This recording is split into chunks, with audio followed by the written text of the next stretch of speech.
one approach or another did fund the Affordable Care Act. It isn't. They know it's not going anyplace. Instead of spending the time of Congress to reach an agreement on now, this is a wolf in wolf's clothing. All right, welcome to the program, everybody. From the edge of America, I'm Rick Amato. Democrats and Republicans have been playing a game of political chicken over the federal budget and Obamacare. Each side, of course, accusing the other of not acting in the best interest of the American people. Joining me this time to analyze it, break it all down, is Kelly Jenkins Ortiz. She is president and CEO of Mediapotamus. It's a campaign ad agency. She's also a news anchor at Inside Radio. Kelly, good to have you in studio with us. Thank you so much for having me. All right, Kelly, as I look at this thing, all the Republicans are wanting to do, in my estimation, is something very reasonable and prudent. They want to delay by 1 year the funding of Obamacare so we can study it, so we can tweak it, find out what's in it, while continuing to keep the federal government operating. Yet we see a top Democrat senator out of Maryland, Mikulski, almost mispronounced her name, saying that Ted Cruz and his supporters are teabaggers. That sounds homophobic to me, or certainly irresponsible. Very rude. Very rude. We see President Obama calling those on the right terrorists, anarchists. He won't even call radical Islamic terrorist. He won't even call a Fort Hood shooter a terrorist. He calls him a workplace violent incident. First of all, my concern here, I want to get your take because you're in the political ad business. I believe that all this name calling from President Obama and those on the left, as Democratic Senator Nancy Pelosi, is going to have real impact, a real effect on the minds of what Rush Limbaugh calls low-information voters, the 20-something age group who supports President Obama, the typical American who's busy working their lives, raising kids, can't focus on politics all day long. Do you think that this name-calling, which has no substance, will have an impact?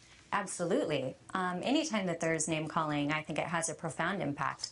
The inside of the Beltway thinking doesn't translate to outside of the Beltway, as you know. Those Washington insiders say things and believe things and think things, and that doesn't translate to middle America. And that's the struggle we have when we come up with political messaging. We really have to respect the fact that what we say has tremendous power. And as well as our representatives and our members of Congress, what they say has tremendous power. We're dealing with something with Obamacare that we haven't normally seen, and that's that Obamacare was passed with a party line vote. We don't typically see a party line vote with regards to something having to do with reform that's so far-reaching. We typically see bipartisan agreement, and so that's why we find ourselves where we're at. And so a one-year moratorium on any further funding is not a bad idea. It's reasonable. It's absolutely reasonable, and it's prudent. And you know what? The media is joining in the shenanigans with the Obama administration. If someone who was a Republican or a conservative had called someone on the left a teabagger, the media would jump all over them. In this instance, the media is part of it. Let's take a look at this video of Anderson Cooper of CNN. This happens to a minority party after it's lost a couple of bad elections, but they're searching for their voice. It's hard to talk when you're teabagging.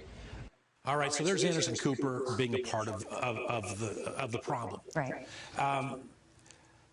Is there any way the Republicans, is there any upside, any way the Republicans can come out of this looking prudent, as the word we both use, looking like they've done the right thing, or is it a foregone conclusion given all the obstacles that they face? We have to take the high road. Republicans need to take the high road. But haven't they done that? For the most part, but what we can't do is we can't engage. We can't give, a lot of light, and we can't give a lot of attention to this name calling and being part of this ugly spiral of ugliness. And I'm not sure the Republicans have. I think it's people like myself on air that are calling attention to it. I haven't noticed a lot of Republicans complaining about the name calling. So that, as someone who advises politicians and elected officials, they're probably following the advice of someone like you. I hope so. We certainly don't want to be part of the problem. We certainly want to be part of the solution. I really respect what Herman Cain was trying to do in just losing the labels. Let's just focus on the solutions. All right, so final question on this.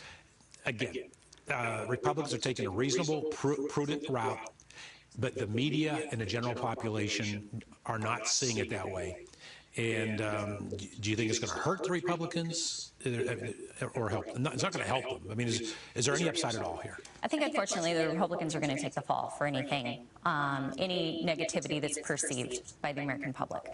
And unfortunately, because Obamacare has come about the way that it did, I don't think the Republicans are going to have a chance. However, by taking the fall early, I think the positive and the silver lining is it allows them to rebound and promote and provide the solutions quicker. So let the Democrats own it, is what you're saying, and come 2014, when America sees what the reality is, then it's wrapped around the necks of those Democratic politicians who voted for it. Another item on this you've been doing some research on, you believe America, which has been a global innovator in the medicine field, those days are over under Obamacare. I think that it's definitely something that we need to consider, and it's definitely something that those on both sides of the aisle need to consider. Healthcare reform proponents have looked at European countries, and they've looked at centralized healthcare, and they've used that as a model for U.S. But what they fail to consider is that these European countries have successfully used and promoted healthcare, centralized healthcare, but it's because they use every bit of U.S. medical innovation. You know, the interesting point about that is the whole reason these European countries could have 35% of welfare spending on their GDP, i.e. a welfare state, is because for years the U.S. provided national security, and now we're watching these countries crumble under an old model, and that's the same analogy here as I see it. Absolutely. Let's change the subject a moment. Again, you are in the media business. You advise candidates and elected officials on strategies. Something happening in talk radio, which should be of interest to all our viewers. It's not getting a lot of publicity, but it's important. A couple of things. One of which is the television ratings company Nielsen has purchased the radio ratings agency Arbitron, and changes are going to be made. We should mention that ad revenue in talk radio, as a rule, I'm not referring to any individual show, but as a rule, is significantly down in hurting a lot of radio companies. What is the significance of Nielsen purchasing Arbitron, in your opinion? Well, Nielsen's acquisition of Arbitron, $1.26 billion, closed today. And for those of us who've been in the radio business, it's going to be strange not to say the word Arbitron for the first time ever. But let's look at the positives. Nielsen has the money to broaden the sample base. Arbitron, historically, has had kind of a small and restricted sample base. And didn't they have like a 50% plus or minus margin of error? I'm not sure the exact percentage. But it was crazy high. Yes, well, because the manners in which that they've obtained the ratings over the years and the information from listeners has evolved. And it's still quite a bit antiquated. And the benefit that we have that Nielsen has, they have history and they have the metrics behind measuring streaming. And that's something Arbitron wasn't able to successfully. Are you at all concerned? You know, Obama says he's not a big government guy. Democrats say we're not big government people. The FCC approved this deal. It looks like a monopoly to me because we now have one company measuring audiences in both radio and television. Should that be a concern to people? I don't think it should be a concern because the environment is wide open for someone else to come along and to provide an additional solution. But it's great for ad agencies and it's great for broadcasters because they're going to be able to demonstrate. Nielsen is going to provide a one-stop shop for all measurement activity. All right. In a final word, will it change the way people listen to the radio? Will it change the content they receive? Will it restrict it anyway? No, it will not. People will continue to listen to the radio. Radio has a very loyal audience. The way that people are consuming radio is changing, Right. and Nielsen is going to be able to put better metrics behind it. All right, Kelly Jenkins Ortiz, we thank you for joining us. Thank you very much. All right.